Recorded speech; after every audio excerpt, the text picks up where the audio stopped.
The German Navy called the U-boat arm an elite, and it meant it. And every man in it was a volunteer.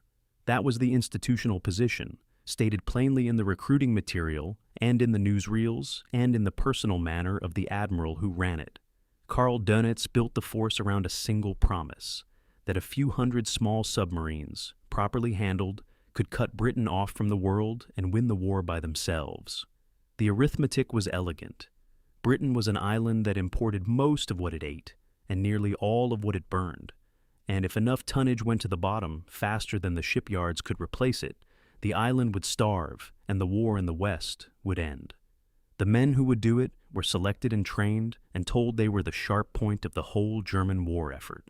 They were given the best food in the Wehrmacht, extra pay, leave in occupied France, and a public adulation that no other branch received. The successful commanders became national celebrities, their faces on magazine covers, their tonnage totals announced on the radio like sporting results, the Knight's Cross at their throats. The boats came home to brass bands and flowers and pennants strung from the periscope, one white pennant for each ship sunk. Newsreel cameras met them on the quay. Young men across Germany watched that footage and volunteered. What the recruiting material did not include was the casualty figure that documented what the volunteering actually cost. Of the roughly 40,000 men who served in the German U-boat arm during the Second World War, somewhere near 30,000 were killed. That is a death rate above 75%, and it is the highest sustained casualty rate of any branch of any armed force of any nation in the entire war. Of the 1,162 U-boats commissioned, 784 were sunk. Not damaged, not retired from service. Gone, most of them to the floor of the Atlantic, most of them with every man aboard, because a submarine that is opened at depth does not produce survivors. 3 out of 4 men who walked down that gangway in the sunshine at Lorient or Saint-Nazaire or Kiel, past the band and the photographers, did not come back. And this is the story of what those men lived inside before the water came in. Begin with the machine, because the machine determined everything. The workhorse of the force was the Type 7C, and 577 of them were built, more than any other class of submarine in history. She was 220 feet long overall, which sounds substantial until you understand that the part the men actually lived in was the pressure hull inside her. And the pressure hull was about 165 feet long and 15.5 feet across at its widest point. 15.5 feet. A modest bedroom is 12 feet wide. Into a steel tube of those dimensions, already packed with 2 diesel engines, 2 electric motors, a battery installation weighing dozens of tons, 5 torpedo tubes, 14 torpedoes, compressed air flasks, fuel, fresh water, ammunition, and 30 days of food for everyone aboard, the Kriegsmarine fitted between 44 and 52 men. She displaced 769 tons on the surface and 871 submerged. Her 2 diesels gave her about 17.5 knots on the surface, and her electric motors gave her 7.5 knots submerged for a very short time before the batteries were flat. She could cover 8,500 nautical miles at 10 knots on the surface and roughly 80 nautical miles at 4 knots underwater. She carried an 88mm deck gun in the early years, and an increasing forest of anti-aircraft weapons later, when the sky had become the thing that killed her. She was tested to somewhere around 750 feet, and her crush depth was calculated a good deal deeper, and crews took her deeper than the book allowed when the alternative was dying shallow. And the first thing to understand about her, the thing that almost everyone gets wrong, is that she was not really a submarine at all in the modern sense. She was a surface torpedo boat that could submerge for a while. She spent something close to 90% of her time at sea running on the surface, on her diesels, because that was the only way to make useful speed and the only way to recharge her batteries. And she dived when she was attacking, or when she was being hunted, or when the horizon showed something she did not want to meet.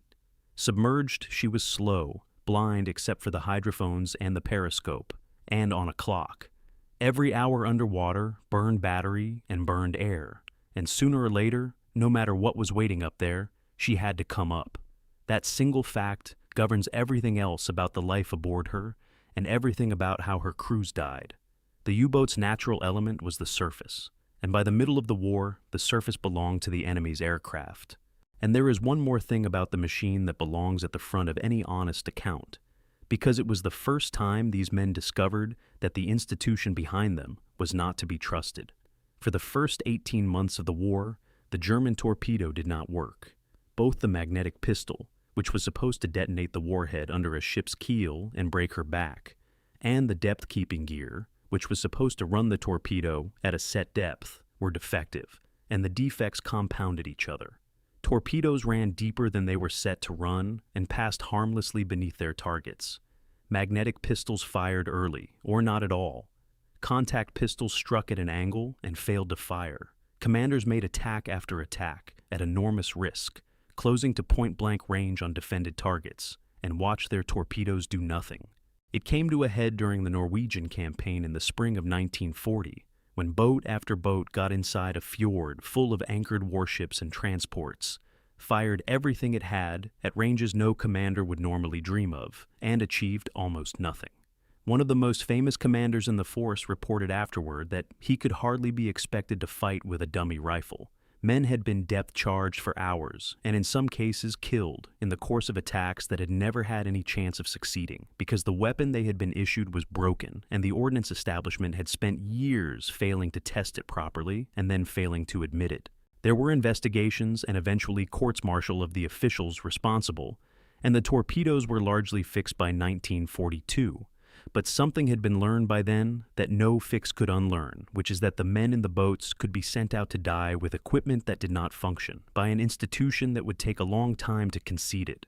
2 years later, when the same institution insisted that the Enigma cipher was unbreakable and that the boats were simply having bad luck, there were men in the flotillas who remembered the torpedoes. Now, go down the hatch, because that is where the men were. You came down a vertical ladder into the control room, the Zentrale, the heart of the boat, and it was already crowded before anyone got there. Every square inch of hull that was not occupied by machinery had machinery bolted to it. Pipes ran the length of the overhead. Valve wheels and gauges covered the bulkheads. Men moved through the boat sideways, turning their shoulders, ducking, and they learned within a day exactly which projecting fitting would open their scalp if they straightened up in the wrong place, and they learned it by opening their scalp on it. The living arrangements were an afterthought fitted into the gaps between the weapons. The forward torpedo room, at the bow, was the main crew quarters, and it was also where the spare torpedoes lived. 4 tubes, and behind them, taking up most of the floor, the reload torpedoes, 23 feet of steel and high explosive apiece, chained down. The bunks were folding cots slung above and around them. Men slept on top of the torpedoes and beside the torpedoes, and under gear hung from the torpedoes. And when the boat fired and the tubes had to be reloaded, the entire compartment had to be dismantled, the bunks folded away. The men turned out into the passageway so that the torpedo handling crew could sweat 1.5 tons of ordnance into a tube with block and tackle in a heaving hole. Then the bunks went back up, and the men crawled back into them. There were not enough bunks. That was not an oversight. It was the design. The boat carried more men than beds because bed space was volume and volume was weapons, so the crew hot bunked.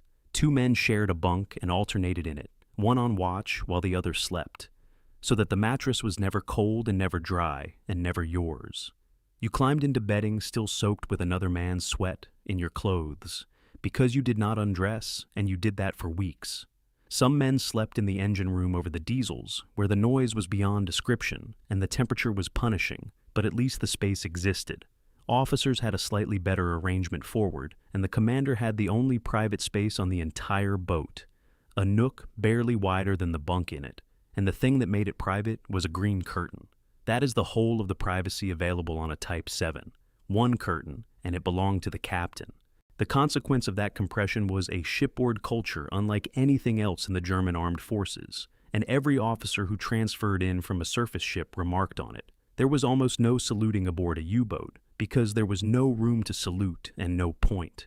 Uniforms disappeared within days into whatever kept a man warm and dry, leather and sweaters and a dead man's boots, so that a visitor could not have picked the officers out of the crew by looking at them. Men addressed each other by nickname. The formal apparatus of rank, which the German services took extremely seriously everywhere else, was suspended in a hole where the commander slept 4 feet from a torpedo mate, and everyone could hear everyone else being sick.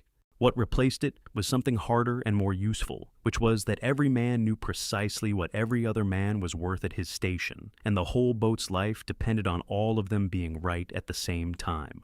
The chief engineer, who could hold the trim during a silent running descent, the hydrophone operator, who could tell the difference between a destroyer and a corvette by the sound of the screws, the helmsman who could hold a course in a sea that was throwing the boat about. These were not interchangeable people, and everybody aboard understood that the failure of any one of them would kill all of them. It bred a closeness that the survivors spent the rest of their lives trying to explain to people who had not been there, and it also had a second edge to it, which is that when a boat was lost, it was lost entire. There was no rump of survivors carrying on somewhere else. 48 men who had lived at arm's length from each other for 2 years simply stopped existing on the same afternoon. And in the flotilla ashore, a berth went empty, and the mail for it was returned, and the next crew moved into the same rest camp and ate at the same tables. There was no shower. There was no bath, no laundry, no facility of any kind for washing a human body or a set of clothes. Fresh water was for the batteries first, which needed distilled water and would be ruined without it, and for drinking and cooking second, and there was no third. Men were issued saltwater soap, which does not lather and does not rinse and leaves a greasy film, and mostly they did not bother. You wore the same clothes for the entire patrol, 6 weeks, 10 weeks, 12 weeks. You slept in them. You worked in them. Beards grew because shaving cost water, and the beard became the mark of the U-boat man, grown at sea and photographed on the conning tower coming home. Underneath the romance of it was simple filth. Skin conditions were universal, a chronic rash the crews called by their own names.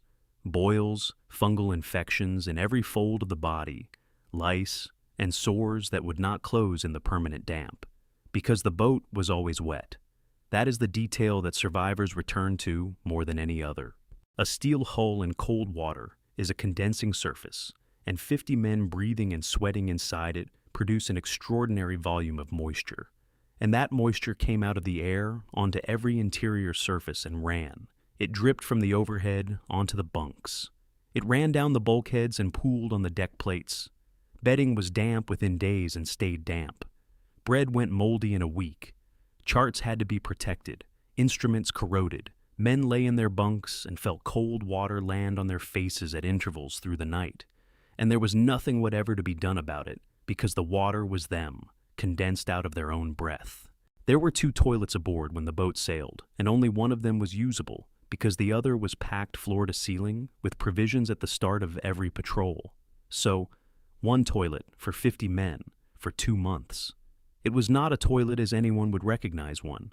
It discharged against the pressure of the sea outside, which meant that using it involved a sequence of valves and a compressed air ejection system, and doing that sequence in the wrong order at depth would drive the contents of the bowl and a quantity of the North Atlantic back into the boat under pressure.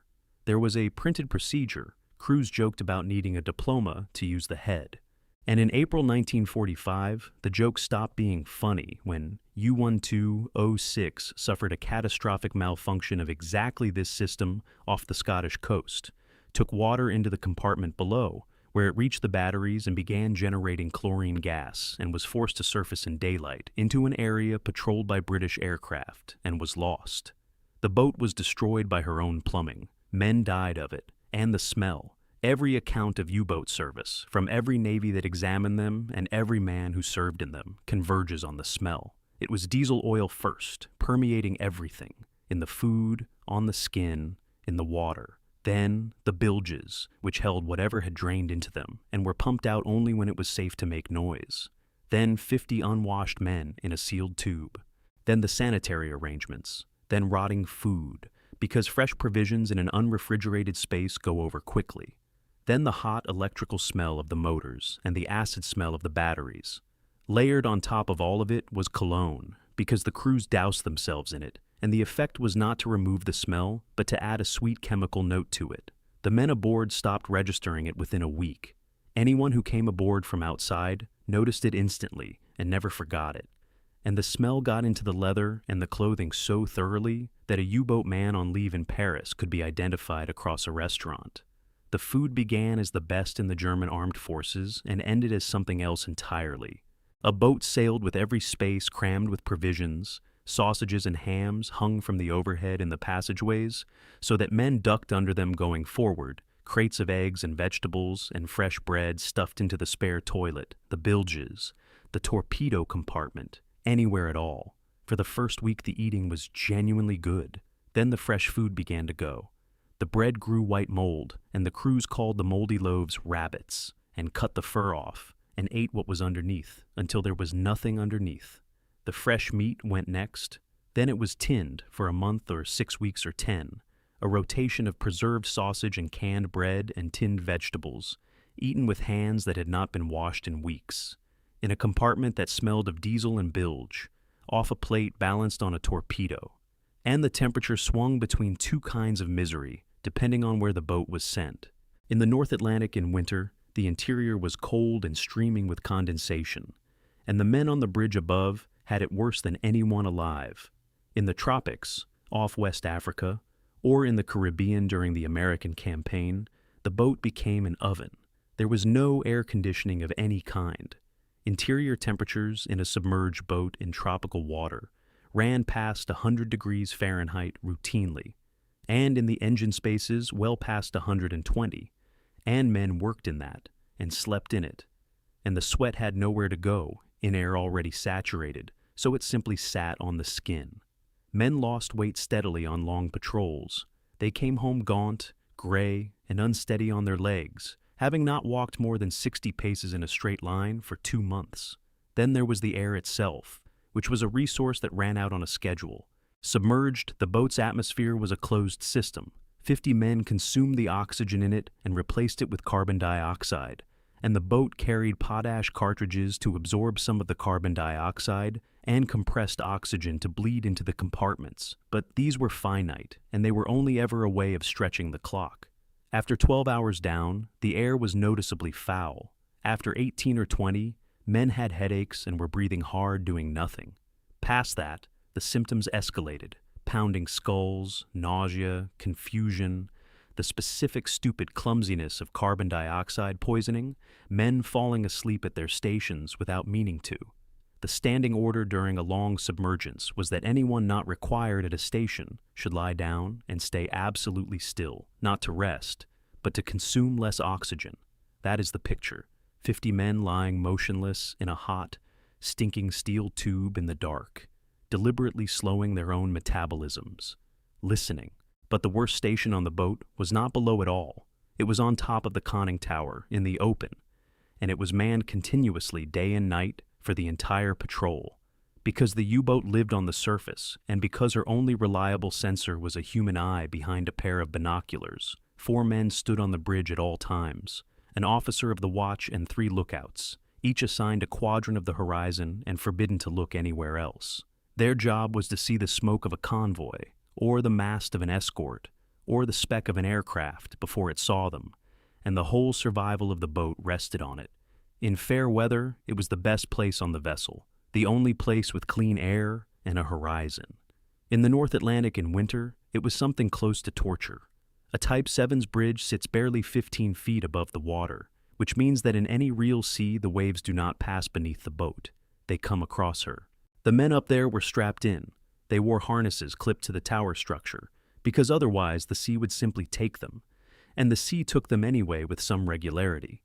Men washed overboard was one of the most common causes of death outside combat in the entire U-boat arm, and a man in the water at night in the North Atlantic from a boat that could not easily turn and could not easily see him was already gone. So they clipped on and stood there while green water broke over the tower and buried them to the shoulders again and again for 4 hours. The water was in the low 40s. Their oilskins leaked. Their hands went useless on the binoculars, and the binoculars had to be kept clear of salt, and the salt got into their eyes and cracked the skin of their faces. They came down the hatch after a watch soaked to the bone, into a boat with no heating worth the name, no dry clothes, no hot shower, and a damp bunk that another man had just left. Then they did it again 8 hours later, for 10 weeks. And every man on that bridge understood the other half of the arrangement, which was that when the alarm went, they had about 30 seconds. 4 men had to come down a single vertical hatch, in order, in the dark, in sea boots, while the boat was already going down by the bow and the sea was already climbing the tower, and the last man had to pull the hatch shut behind him and dog it. 30 seconds from the shout to the hull being sealed, crews drilled it until it was reflex, because an aircraft that had picked them up was 30 seconds away, and the difference between a boat that survived and a boat that did not was frequently the speed of 4 wet men on a ladder. Listening, because that is the other half of it, and the reason a U-boat was different from every other posting in the war. A submarine under attack cannot shoot back. It cannot maneuver in any meaningful sense. It can change depth and course at 4 knots while the ship above does 30. It cannot see what is happening.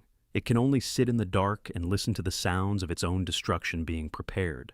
And the sound was the propellers of the escort passing overhead, audible through the hull, and then the splashes, and then the silence while the depth charges sank at their preset rate, and then the detonations. A depth charge does not need to hit.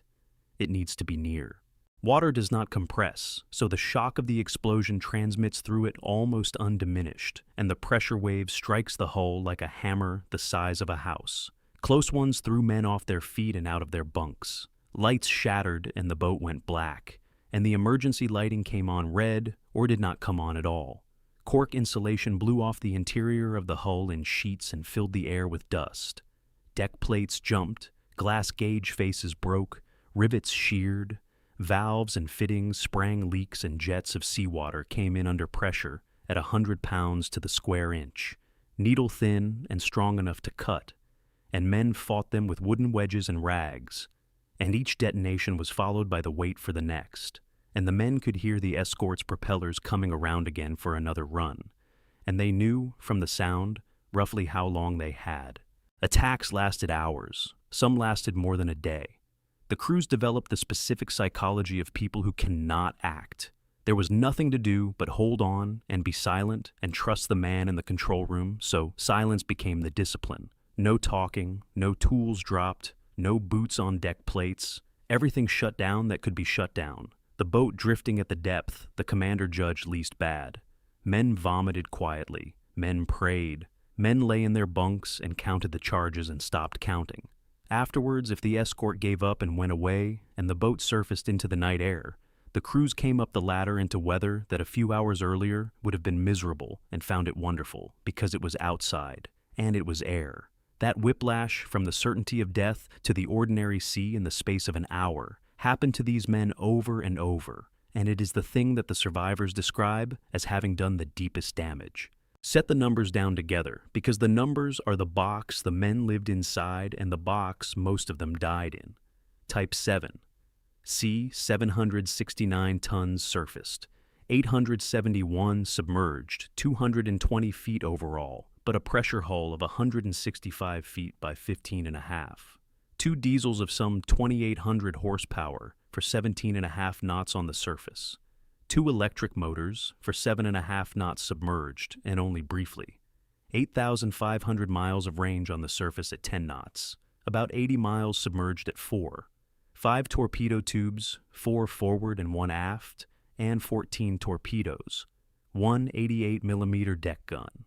A crash dive from full surface trim with the bridge watch tumbling down the hatch in something close to 30 seconds. And 30 seconds was the difference between living and not living when an aircraft came out of the sun. Test depth around 750 feet. Crew of 44 to 52. 2 toilets, one of them usable. Bunks for fewer men than the boat carried. Patrol lengths that ran from 4 weeks to more than 12. And against those numbers, the numbers of what happened to them. Of 1,162 boats commissioned, 784 sunk. Of roughly 40,000 men, close to 30,000 dead, above 75%, the highest loss rate of any service arm of any combatant nation in the war. In May 1943 alone, the U-boat force lost 42 boats in 31 days, and 1,832 men died in those losses, and 183 survived them. Now the part that is not usually told properly, which is how the whole thing turned over. And how quickly.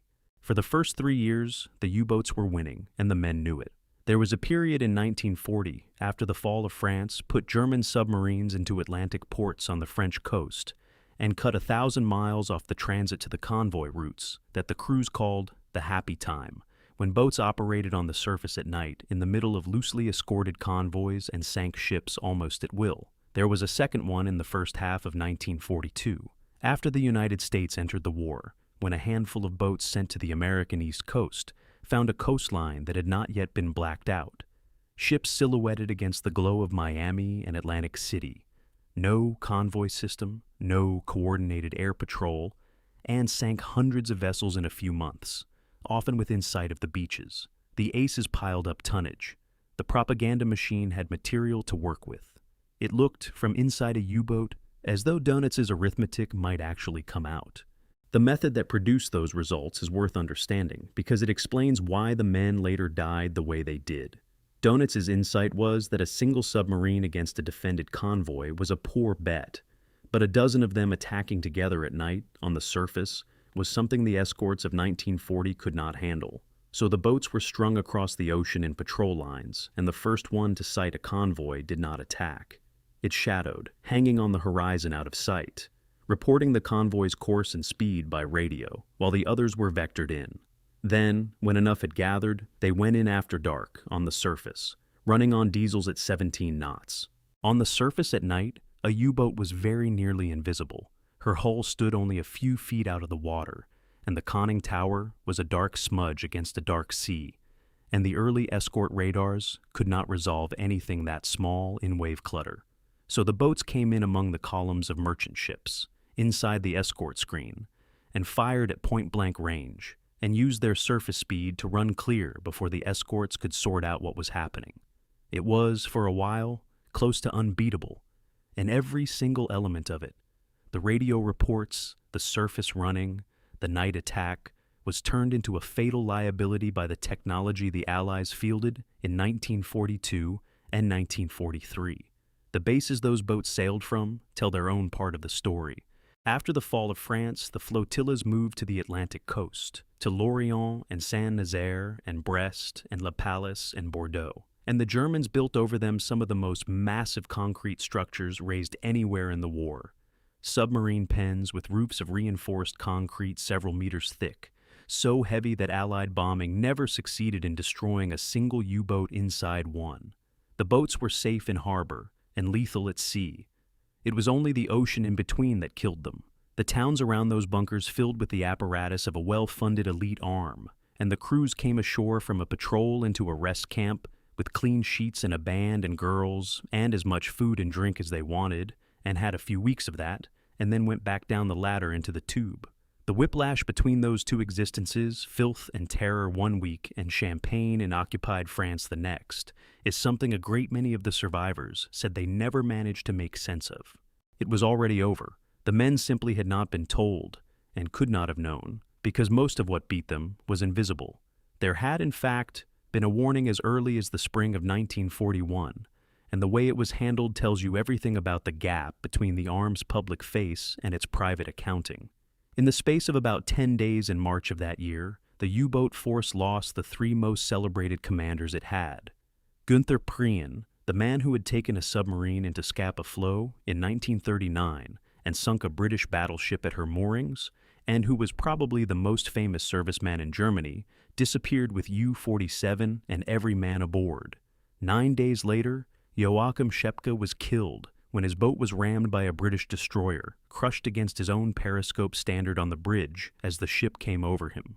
On the same night, Otto Kretschmer, the highest-scoring commander of the entire war, was depth-charged to the surface and forced to scuttle, and spent the remaining 4 years of the war in a prisoner-of-war camp in Canada. 3 men, in 10 days, out of a force that had built its entire public identity on them.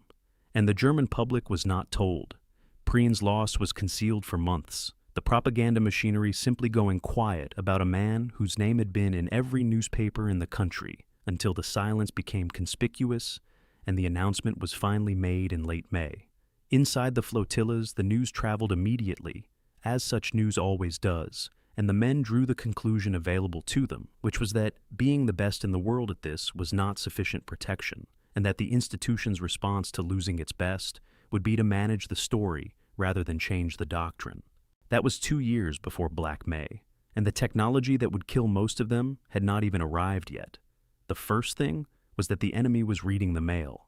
British cryptanalysts had broken the German naval enigma, and although the introduction of a 4-rotor machine in early 1942 blacked them out for the better part of a year, the traffic was being read again from December of that year. That meant the Admiralty frequently knew where the wolf packs were being positioned and could route convoys around them, and could send hunting groups to where the boats were. Dönitz suspected repeatedly that his signals were compromised, investigated it repeatedly, and concluded each time that the machine was secure, and the leaks must be spies or treachery. He never accepted the truth of it during the war. His boats went on transmitting, and every transmission was another line in an argument being made against them. The second thing was that transmitting was itself lethal, and not only because of the codes. The Wolfpack tactic required radio. A boat that found a convoy had to report it, so the others could be vectored in, and that meant sitting on the surface sending a signal. By 1942, escort ships carried high-frequency directions and finding equipment, shipborne sets that could take a bearing on a transmission in seconds, and 2 ships with a bearing apiece had a position. The U-boat did not know the equipment existed. A commander would make his contact report and see a destroyer come over the horizon straight at him within the hour and conclude that he had been unlucky. He had not been unlucky. He had been located by his own voice, by a machine he had never heard of, and the doctrine he was ordered to follow required him to keep using it. The third thing came out of the sky, and it was the one that closed the coffin. Aircraft were the U-boat's natural predator, because the boat had to be on the surface to live, and an aircraft could see it there and reach it in a minute. For most of the war, there had been one refuge, the middle of the North Atlantic, the Greenland Gap, a stretch of ocean beyond the range of land-based patrol aircraft flying from either shore. The crews called it what it was, a black pit, and the wolf packs worked in it because nothing could fly over it. In the spring of 1943, the Allies closed it, with very long-range liberators fitted with extra tanks, and with escort carriers, small merchant hulls with flight decks that brought aircraft into the middle of the ocean with the convoy. The refuge disappeared inside a few weeks, and the aircraft could now find them in the dark, which the crews did not believe was possible. New centimetric radar sets, small enough to fly, could detect a surface submarine at several miles, and, critically, could not be picked up by the radar warning receivers the U-boats carried, which had been designed against the earlier long-wavelength sets. So, a boat that thought it was safe, running on the surface at night with its detector silent, was in fact being tracked. The aircraft would run in low, and at the last moment switch on a powerful searchlight mounted under the wing, and the crew of the U-boat would go from total darkness to being pinned in a beam of light, with a bomber a few hundred yards away and 4 seconds to live.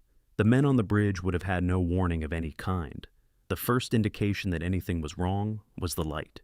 And then there were the weapons, the forward-throwing mortar that led an escort attack without losing sonar contact, and the American air-dropped acoustic homing torpedo that entered service in the spring of 1943 and simply followed the sound of the boat's propellers down.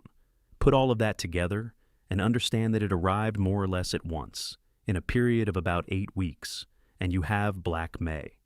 In April of 1943, the U-boat arm had 240 operational boats, the greatest strength it ever reached, and Dönitz threw them at the convoy routes. What happened next is the clearest example in the war of conditions reaching their conclusion. The turn came against convoy ONS-5 in the last days of April and the first week of May. It was a westbound convoy of some 40-odd merchant ships, badly scattered by heavy weather, and it ran into the largest concentration of U-boats ever assembled against a single convoy, upwards of 40 boats deployed in patrol lines across its path. On paper, it should have been a massacre. It was a massacre, and it went the wrong way. The Germans sank 13 merchant ships, which by earlier standards was a success. In exchange, in a running battle fought in fog and rough seas over several days, the escorts and the aircraft sank 6 U-boats and damaged many more. It was the first time a convoy escort had inflicted losses on that scale on an attacking pack, and the fog was part of it, because the escorts had radar and could see in it, and the U-boats could not. 2 weeks later, against convoy SC-130 in the middle of May, it was worse, and this time it was total. Donitz concentrated his boats again. The convoy had a strong escort group and air cover, and the attack was broken up before it ever developed. Not a single merchant ship was lost. 5 U-boats were sunk, and one of those 5 was U-954, which went down with all hands on the 19th of May.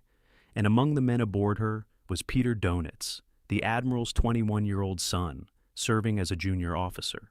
The commander of the U-boat arm learned of his own son's death in the same weekly summary of losses that carried the rest of the disaster. His second son, Klaus, would be killed a year later on a torpedo boat. By the 24th of May, Donitz had done the only thing left and withdrawn his boats from the North Atlantic convoy routes altogether. The month's account: 42 U-boats lost in 31 days, roughly a quarter of the operational force. 1 boat lost for every day of the month and change.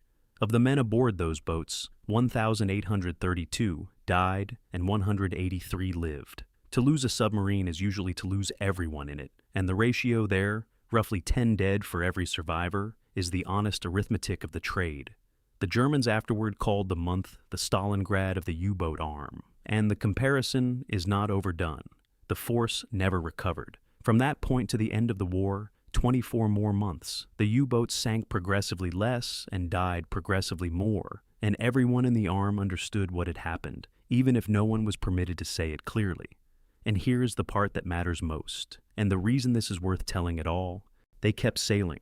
After May 1943, when the whole force knew that the odds had inverted, that the enemy could find them in the dark and in the fog and in the middle of the ocean, that the escorts hunted in groups and the aircraft were everywhere, and the boats went out and did not come back, the crews still went down the gangway and got into the boats and put to sea. The propaganda continued, the bans continued, the pennants continued, for the few boats that had anything to fly them for. Donitz's own assessment, delivered to his commanders, was that the U-boat arm's task was now to tie down Allied resources, and that losses were to be accepted, which is a formal way of saying that the men in the boats were now being spent rather than employed. Crews on their way out passed the empty berths of boats that had not returned. The men who filled those berths in the last 2 years were not the men who had started the war. The experienced commanders were mostly dead by the end of 1943, or had been pulled ashore to staff and training work. The crews that replaced them were young, some of them very young, 17 and 18 years old, with shortened training and no combat experience, sent into the most technically demanding and lethal environment of the war under officers who were themselves on their first or second patrol. The average U-boat commander's survival, measured across the whole war, came down to a handful of patrols. In the last year, boats were sailing on their first war cruise and dying on it, with crews who had never heard a depth charge before the one that killed them. The technical fix, when it came too late to save anyone.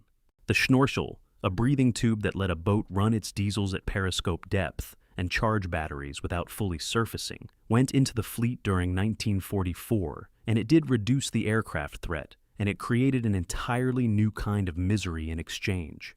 A boat on Schnorkel ran with its head barely above water, and every time a wave washed over the intake head, the float valve slammed shut to keep the sea out, and the diesels, still running, immediately began sucking their air from inside the boat instead.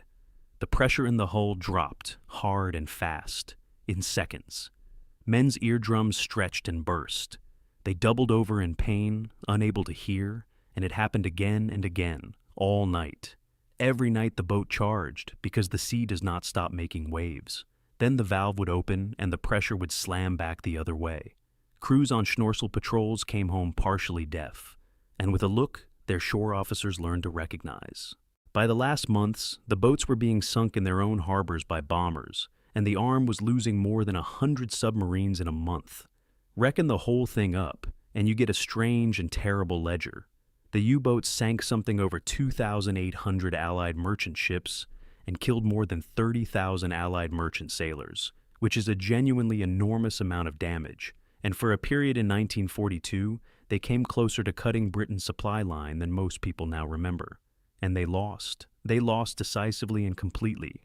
And they took 3/4 of their own men down with them, and the arithmetic that Donitz had built the whole force on turned out to be a calculation performed against a technological curve that ran away from him faster than he could sink ships. The elite corps of volunteers, the best fed and best decorated and most publicized men in the German armed forces, went into the water at a rate no other formation in the war matched, and most of them are still there.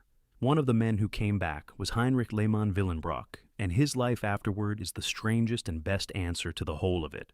He was born in Bremen in 1911, joined the Navy in 1931, and transferred to submarines in the spring of 1939, 5 months before the war began. In 1940, he was given command of a new Type 7 boat, U-96, and over 3 patrols with her, he sank a great deal of shipping and was awarded the Knight's Cross and then the Oak Leaves, and became one of the most successful commanders in the force. He was, by the accounts of the men who served under him, the sort of commander submariners wanted: cool, superstitiously careful, entirely uninterested in the political apparatus that was making him famous.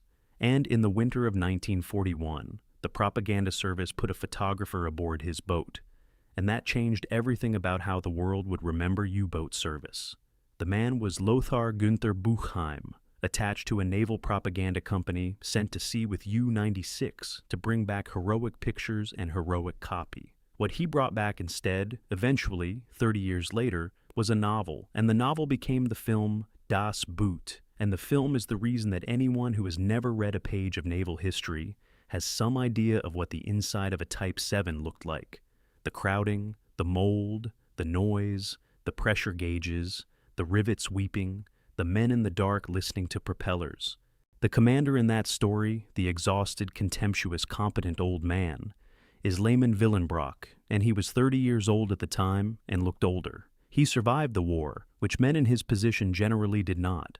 He left U-96 in March 1942 for a flotilla command in France, and in September 1944, with Brest surrounded and about to fall, he took a boat out of the encircled port and ran her all the way to Norway, arriving in Bergen in October. He was in Norway when the surrender came in May 1945, and he was taken into captivity and released in March 1946, and came home in May of that year to a country in ruins where the profession he had been trained for no longer existed. What he did next is the thing to end on. He went to work salvaging sunken ships out of the Rhine, hauling the wreckage of the war off the bottom of a river. In 1948, with 3 friends and no money and no prospects, he built a sailing boat with his own hands and sailed her to Buenos Aires. Then he went back to sea properly in the merchant marine and worked his way back up to command, and spent the rest of his working life carrying cargo across the same ocean where he had spent the war sinking it. And in March of 1959, he was master of a German freighter in the South Atlantic when a Brazilian ship, the Comandante Lira, caught fire at sea. He turned his ship toward it. He put his own crew alongside a burning vessel and took off 57 men, and he brought all of them home. He was decorated for it. Later, from 1969, he was given command of the Otto Hahn, Germany's nuclear-powered merchant ship, and he ran her for a decade, an old submariner in charge of the most advanced surface ship his country possessed, one that carried no weapons at all. He was chairman of the Submariners Association in his home city, and its building carries his name. He advised the film crew when they built their reconstruction of his boat and shot the picture in it. An old man walking through a plywood copy of the machine he had commanded at 30, telling them where the pipes went. His long friendship with Buchheim eventually broke apart, and it broke apart over precisely the thing this whole account has been about: the distance between what had actually happened out there and what the telling of it had turned into. Heinrich Lehmann Willenbrock died in Bremen on the 18th of April, 1986, at 74, in the city where he was born.